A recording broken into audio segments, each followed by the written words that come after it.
let's get this thing going. It is actually my first day on the job. This is our first. I'm like, wait a minute. You sounded like an expert. What I sound like and what I can actually do, two totally different things. All right, here we go. In 3, 2, 1.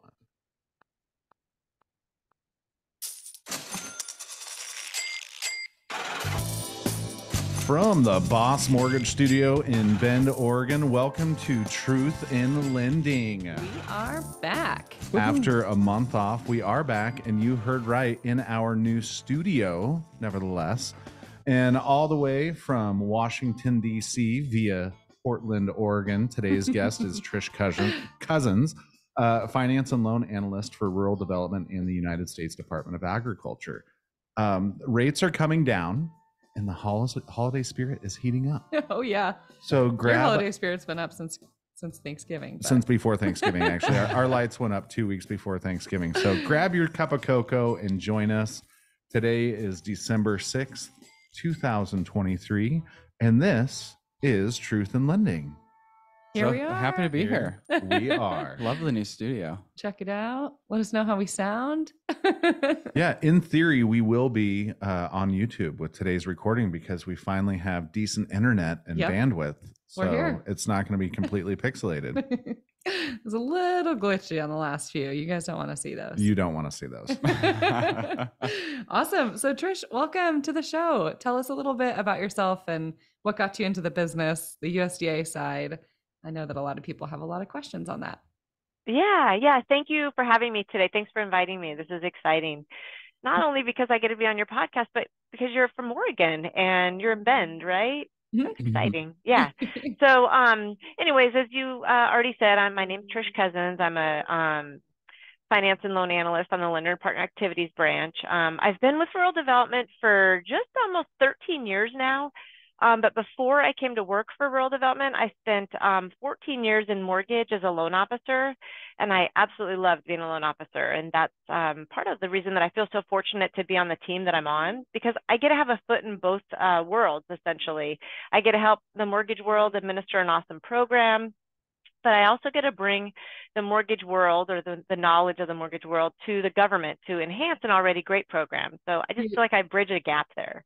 Yeah. Were you a mortgage lender for USDA or outside in private banking? I worked in the private sector for 14 years as a loan officer. And then before that, I actually worked in consumer finance. So I've got a 20-year history in finance. And I did rural development loans back in the day when I was a loan officer. And they were a lot harder to do back then because it wasn't computerized. The guidelines were hard to find. You couldn't get anybody on the phone.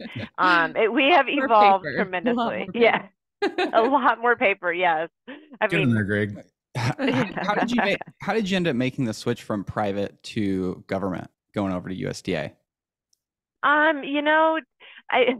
This is the sad part of my story is that I opened my own company when right before the market took a turn. I was a really great loan officer. I loved it. I had a tremendous amount of business. I worked with home improvement contractors and they kept me really busy, and I had a lot of success as a loan officer. So I decided, well, if I can be a good loan officer, I can, be a good business owner. And we were set up for success until the market took a turn. And I kept my business open for a couple of years during that time, thinking it would pass because I was a longtime mortgage person, and it didn't. And so I was like, I didn't know what I was going to do with my life, at this point, because I'd always worked in mortgage. So I just started looking, and I applied for a job at rural development as an entry-level person, as a technician in our single family housing side. And I did not get that job. I got a job on our multifamily housing side. So, but that's kind of how I ended up here, because I just didn't know what I was going to do when I grew up, after I left the mortgage world. Because, it was... Still don't know what I'm going to do when I grow up. I know, right. I just feel like I just landed here. It was really holistic. I was really fortunate. So yeah, that's how I ended up here. Yeah. Can you give us the Cliff Notes of the rural development program? Yeah, basically, we assist eligible borrowers with low to moderate income purchase homes in eligible rural communities with both our direct and our guaranteed loan programs. And what I like to say is that we actually offer a true zero down loan program with 100% financing to eligible borrowers. So, I mean, that's kind of it in a nutshell. So Yeah. what's the difference between direct versus guaranteed? Sure. Yeah. So the difference is that both the direct and the guaranteed are zero down loan programs, but the direct program is essentially for folks with low to very low income, and the guaranteed loan program is for people with low to moderate income. The direct program offers interest subsidy for people that qualify, and basically that gives them more buying power with the direct program. And it's actually administered directly through USDA, not through the mortgage lenders. The guaranteed loan program is funded at current market rates and is offered, we offer a 90% loan guarantee, and Well, is administered through loan officers. Gotcha. Well, let's talk more about the guarantee, because that's what most of our loan officers. Yeah. That's what I have experience with. And I remember we met a few months ago at the MBA Pacific Northwest conference. Yeah. It actually inspired me to go to the MBA annual in Philly. That's why I'm wearing my Philly hat. It's not because I'm a fan. It's because I got to go to a game while I was there, and it was such a blast. So I know we had kind of briefly chatted, and I'm having a hard time remembering, but income eligibility and DTI, right? Those are always the things, people that don't have experience with USDA loans will kind of shy away from them. They just seem so complicated. But really, what is that magic number? I mean, sometimes I hear, your front end needs to be at 27, 29, your back end can't be higher than 43% debt to income. What's kind of the magic formula? Yeah, sure. So I want to first off say that is one of the myths I think associated with rural development, is that, like, nobody qualifies because their income's too high, or no areas qualify because they're not in an eligible area. But I want to point out that approximately 80% of households potentially qualify for the income, and then approximately 92% of land mass in the United States is actually located in an eligible area. So if you have a borrower that's interested, I always recommend that you look at us if they're in an eligible area. So basically, with the income eligibility, we require that the borrower's adjusted annual household income is below 115% of the median household income for the area they are purchasing in. But remember, approximately 80% of households do potentially qualify, and it's their adjusted annual household income. We have deductions to the income that help you bring down to the adjusted. And for a magic number for the debt to income ratio, I mean, our regulations, they state 29% PITI, 41% total debt ratio. Mm-hmm. But with our GUS system, with compensating factors, there's times where you can get a GUS accept, and the ratios are over 29 and 41. We do allow for ratio exceptions for GUS refers for ratios up to 32% PITI, 44% total debt ratio, if the borrower meets the qualifications for an exception. But there's not really, I can't say there's a magic number, because GUS looks at the whole card to determine whether or not they're eligible. What I do recommend is, if you have a borrower that has high debt ratios, that you look at assets and you put them in. You always put them in. Exceptions. What are kind of the broad overview of what exceptions would be to go above that? So for the debt ratio exception, it's actually clearly spelled out in our handbook. I mean, they have to meet a credit score requirement, both borrowers, of like 680. There's just like specific things that they have to meet. The PITI and total debt ratio can't exceed 32 and 44. And then there's a compensating factor requirement as well, and it's spelled out. Yeah. And then, sorry, before we move on from this one, the deductions. I just haven't heard that before from your adjusted gross income. What do you look at as far as deductions that maybe people wouldn't expect? Yeah, so there's a deduction for if there's eligible family members. If there's children in the home, then there's a $480 deduction per child. That interesting. And then there's also eligible medical expenses, eligible childcare expenses. So I always tell loan officers, if you're close on the income or there's a question, to call me. To always call me. I love talking about files. I love it. That's super helpful. Is that $480 per month or total? Total.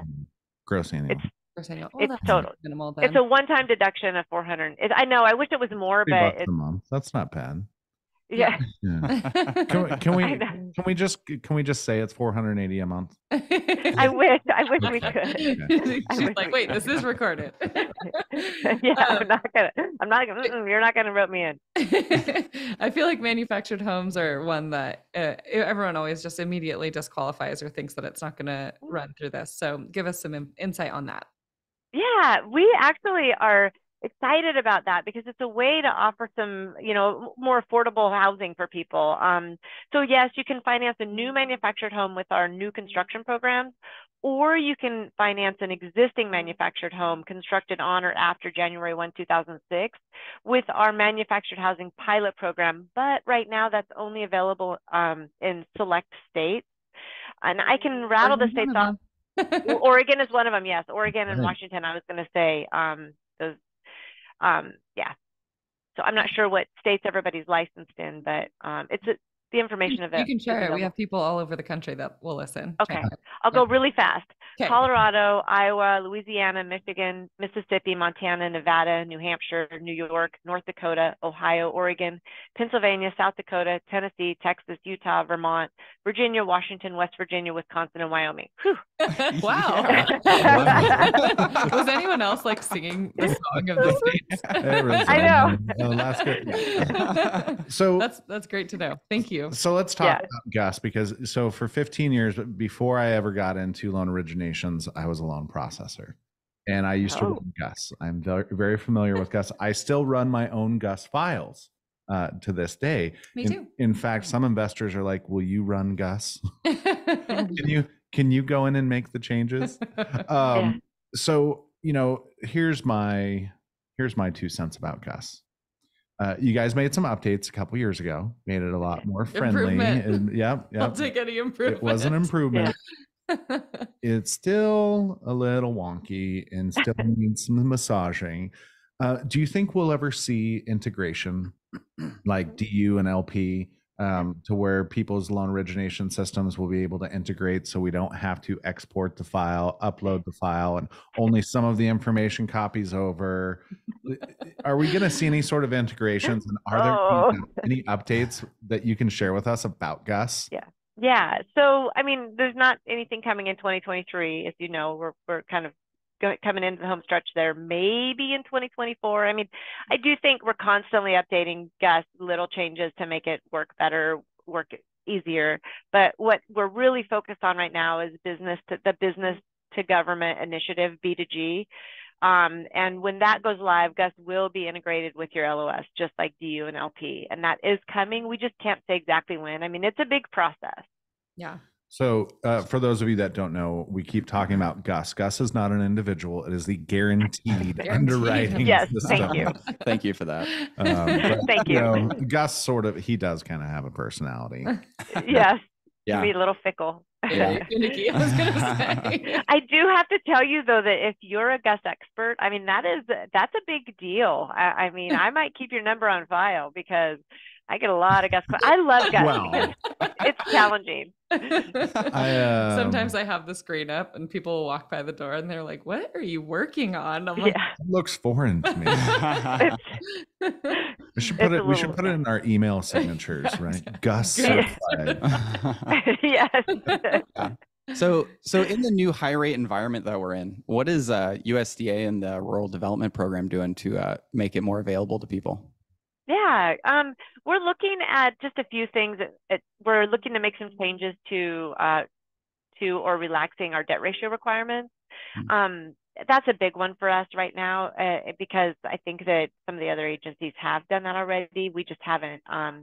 But part of the reason, is because of the type of program that it is. And so I want to remind everybody that this is a zero down, 100% financing program. So that in itself is helping borrowers purchase a home in the current, market, because they don't have the extra funds right now to put down, or they maybe don't, or they need to hold on to it for repairs. So speaking of being a GUS expert, sometimes I've found that on those higher debt to income ratios, when you're right up there, if you put that 1% as a down payment from the borrower, if they have the means to it, it will always go. So sometimes that difference is just that 1%. I just learned something. I thought I was the expert, Katie. but yeah, I think I always explain it as just having some skin in the game just takes away some of the risk from it. So that makes sense. And I think when people have like a 3% down payment, they rule out USDA. One, maybe because they don't know how to run GUS, but two, because they just don't realize that it's still an option. But the mortgage insurance is so much cheaper. Potentially you can pair it for us like with Oregon Bond. You can get a much lower interest rate. So it's a really awesome opportunity. But you do have to have those much lower debt to income ratios to make it swing. Yeah. Do you have to be a first-time buyer for USDA? No, the program's available for all eligible borrowers. We do only allow one home to be financed with the USDA. So if they've got a home already financed through USDA, they've got to sell it. Through USDA? What if they have a loan financed through conventional? If they have a loan financed through conventional, they can, and it meets the requirements and they qualify to keep the other home, then yes, they can keep it. Interesting. I just had that come up yesterday. Wow. Yeah, there are some requirements, but if they're eligible, then they can keep it. Yeah. Okay. If I have enough money to put 20% down in my savings account that you're seeing in the assets, does that make me disqualified for the loan? Not necessarily. The rule is 20% down plus closing costs. So that's the big key right there. And it has to be liquid funds, right? So if it's tied to like a retirement account, that doesn't count. Yeah. So yeah. Okay. Hey, Mr. Borrower, go ahead and put all that in. Put it all into the market. You've got too much money. I didn't say that. But obviously, you guys are. She's like, I'm never coming on this show again. I didn't say that. You guys have very similar requirements when it comes to tracking assets, so you can't get away with that. Get away with fraud. I was not encouraging loan fraud, but that is a totally different episode. Trish, so the same question that we ask most of our guests on here: money, power, or fame, and why? Oh, money, power, or fame? Boy, I think. Oh boy, I think for me, I don't know. This is a tough question. Definitely not money, because I think money comes and goes. Yes. Yeah. I think that fame is overrated. Like, I just don't think that fame is, but power can be like good and bad, right? And I think that for me, it would be power to like, I don't know. That's I think the wrong answer. I'm genuinely a good person, so I would want the power to like make everybody else good. So that sounds a little cheesy. Nobody ever chooses fame. I'm the only one that ever chooses fame. And maybe that's why you're leading the podcast. Well, it's true. It's true. It's not famous, right? It is, what am I going to be known for? How am I able to help people? When I look at fame as something more than just, can I get on the camera? Can I get more clicks? It's no. What do people have to say when I'm gone? Is my funeral going to be standing room only, like Tim McGraw's song? Or are people not going to give a rat's patoot? Because I feel like with fame, with being well known. Well, I can't say ass. This is a family. This is a family podcast. But I feel like. I don't know. I feel like with fame comes money and power, and money and power to me are not as important as fame and being well known. Just being a good person. Good person. So I would agree with you on the fame piece of it. When you put it that way, I would definitely say fame. Well, I would not. Already made your decision. Power's a bad can be considered bad, but yeah, you put it that way. Made your decision. That's fine. Whatever. You know what? If I use my power for good, then I'll have fame anyways. So it's true. There you go. And next, who is your favorite college football team? Why are you asking me this? Like, I would say, we're getting to know you. I'm going to tell you this because it's been a long-standing joke in my career. I say the Tennessee Vols, and the reason I say the Tennessee Vols is because Volunteers is what it is because their mascot is. Does anybody know? No, probably not. Not a clue. No. Do you know? Not a clue. It's a coonhound. Their Tennessee Volunteers mascot for their football mascot is a blue tick coonhound, and I had coonhounds for years, and so I'm a Tennessee Vols fan. Isn't that silly? That's awesome. Yeah, I love it. It's the wrong color of orange. Go Beavs. Do I cheer for them? I mean, no, I don't watch football.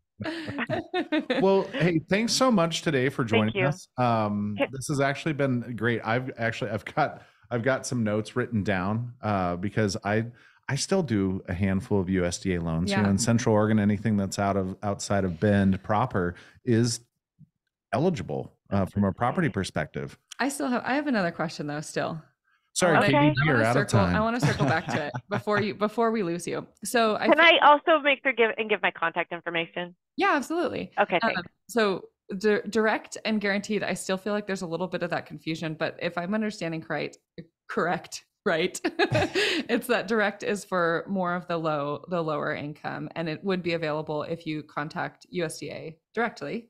Directly, yes. And you work specifically with the person in the USDA office. You can't. Correct. Okay. And yeah, those are you said subsidized interest rates, but much lower interest rates than anything that they would find in a guaranteed housing environment.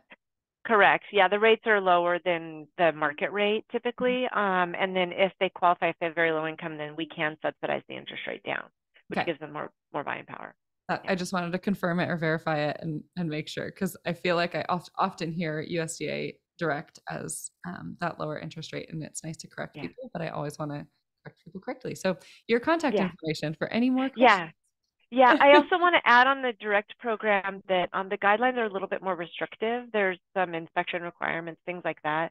But I do recommend that loan officers have that kind of in their back pocket, so that instead of saying no to a borrower that may not qualify, that they say, no, I can't help you with this. However, maybe this is somebody that you can reach out to. And so that way, instead of saying no, you're saying, no, but maybe. Yes, maybe. No, maybe. Yeah, no, maybe.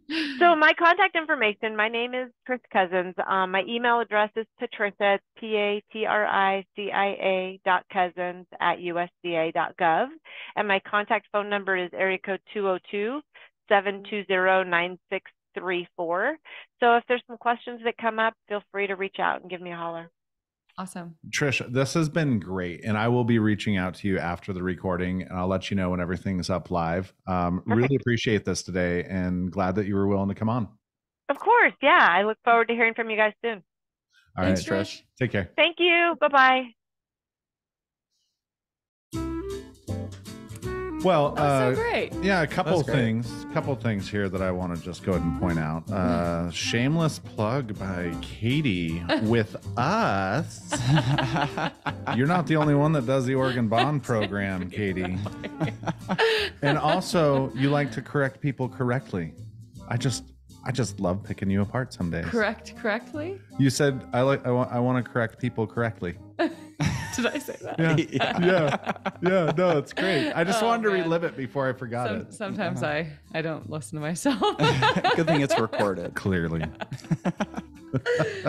So, have you started working on your 2024 goals? Both of you?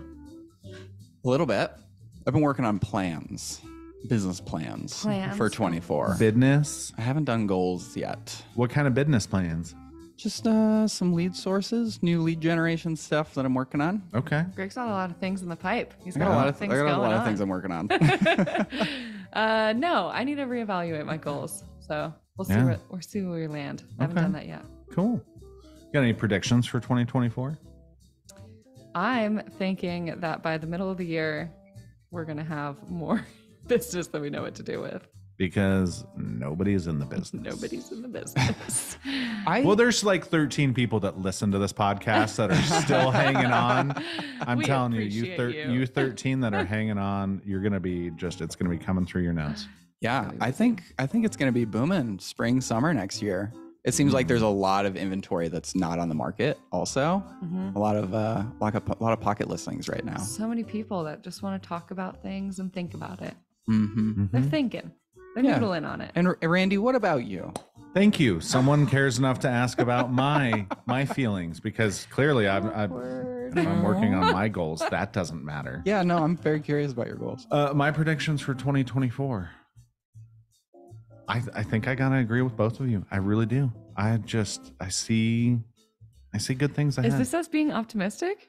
Yeah, I don't know what to do. You were talking before the show. You're like, so rates have gotten better. How do we do a show? We haven't done a show when things are getting better. Because I don't know. Year and a half of us just saying all of the doom and the gloom. Well, what do you what's what your do you business guys plan? Oh yeah, what's your business plan? Oh, well, so we are in a new studio. I'm going to do a shameless plug right now. Tit for tat. Wow. So I went into business for myself. I started a new company called Boss Mortgage. It's here. It is here. And like a boss. Like a boss. Hold on. Like a boss. That's right. I have it recorded on my boss button. But it's actually been really exciting. I love the place that I was working for before I left, but I had the opportunity to to start a new company and with some referral sources, right? Some good business partners that helped me launch this thing, and I'm excited about it. Yeah. And I really dig our new studio. Mm-hmm. Like I get to look at you guys now, and we get to engage. But other than that, I took my house off the market because now I am the loan officer that can't get a loan. Oh, because I'm self-employed now. So for 2 years, oh gosh, who's gonna want to work with me? I'm a loan officer that can't get a loan. Oh my so God, what's new with you, Katie? I know I actually don't have too much going on. Okay, and you got to work on your goals. My goals. Are you coming to the Christmas party? Coming to the Christmas party. Okay, good. This whole month is party. Oh yeah, There's so many holiday parties. How's that liver working? How about you? What's new with you, Greg? I mean, you said it sounds like you got a few things cooking. What's cooking with you? Well, I got a few new lead sources I'm working through for real estate stuff. Okay. I also have a photography business that I'm working on, and I think those are both going to be pushing pretty well next year. I'm very excited about it. You're working very hard. Thank you. I'm very proud of you. Thanks for noticing. If nobody tells you today, I am very proud of you. Work harder. Hey, you know what? Congratulations on getting out of bed and getting here on time. In fact, you got here early today. It was fabulous. Very early. Make note. Truth in Lending is back full time starting the second week of January. We don't have Greg next week because he is. Where are you going to Tahiti? 7-day cruise in the Gulf. Oh, 7-day cruise in the Gulf. Wow. Can't wait. Come back with a tan. So you'll just have Katie and I next week, and we're going to make it fun about the holidays. And we'll see how drunk we can get Katie on eggnog because it's party. Oh, my. Well, let's get to the news and let's wrap this thing up. Yeah. Fed Chair Powell says the talk of cutting rates is premature and says more hikes could happen. Boo. Of course he does. Boo. Yeah. Boo. Boo, Powell. Mortgage News Daily reports that pending sales slide to a 20-year low. Who knew that? But rates have bounced back below 7. Wow. Or to low 7s. Yeah. Depending on where you are. Yeah. Average rate in America, which we'll get to. Are you trying to shameless plug again? No. It sure feels like it. No. You two today. Gosh. ADP payrolls came out low, and Jolt's job openings missed the mark again. Big time. Oof. We're starting to see some inflationary things make some changes. Home prices increased 4.7% year over year in October. Yep. What are those rates looking like? Oh, low 7s, 7.08 average. Yeah. And FHA and VA are back down to like 6 3/8. Oh, so it is below 7, like I said? The average rates when we last recorded the show on November 7th were 7.46. So yeah, and 6.8 sometimes. So they've gotten better. Government rates have gotten better by a half. Yeah. And 3/8 on the other one. So they're conventional. Yeah. Be sure to message us at Truth and Lending Podcast on Instagram. Watch us on YouTube. This one is going to be on YouTube. We finally have good internet. This internet is great. This internet is the best. Well, we'll talk to you next week, potato heads. CPI report. See ya. It'll be a big one. That was a cliffhanger, Katie. I know. The CPI report next week. I think it's going to be an interesting one. Oh. Everybody, say bye to YouTube. Bye-bye. Bye-bye. Have fun on your cruise, Greg. I can't wait. It's going to be fun.